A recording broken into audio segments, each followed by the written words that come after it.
Hello. So I decided to read reviews on Insidious the Red Door.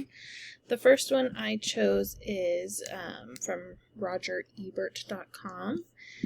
What I liked about this review is that he uses a lot of comedy throughout it and a lot of kind of quotes from the movie. He goes through the jump scares, what he liked, what he didn't like. Most of this review is what he didn't necessarily enjoy about the movie.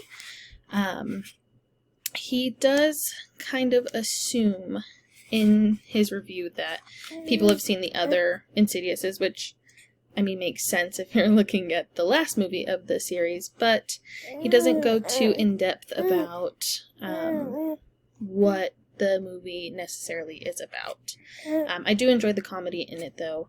It kind of makes the review a little more personalized, I guess, and less, not factual, but less about his opinion, in a sense. The second review I read was from New York Times. This one was also good. It gives a little more detail about kind of the previous movies, as well as giving some detail about this movie and kind of summarizing, goes through the actors, kind of the role that the dad plays and how he goes into actually directing this movie, as well as starring in it.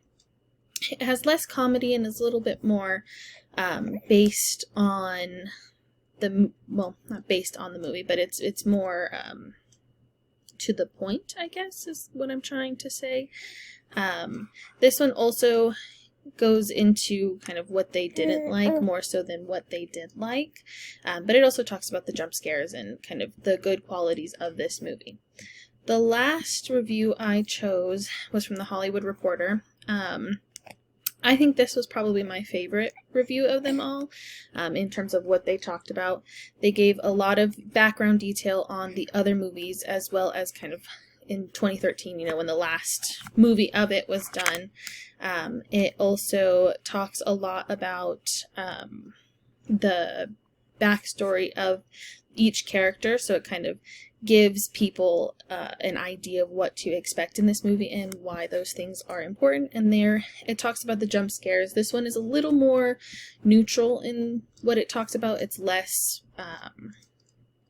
negative, I guess, and more just the better qualities of the movie and why it was good.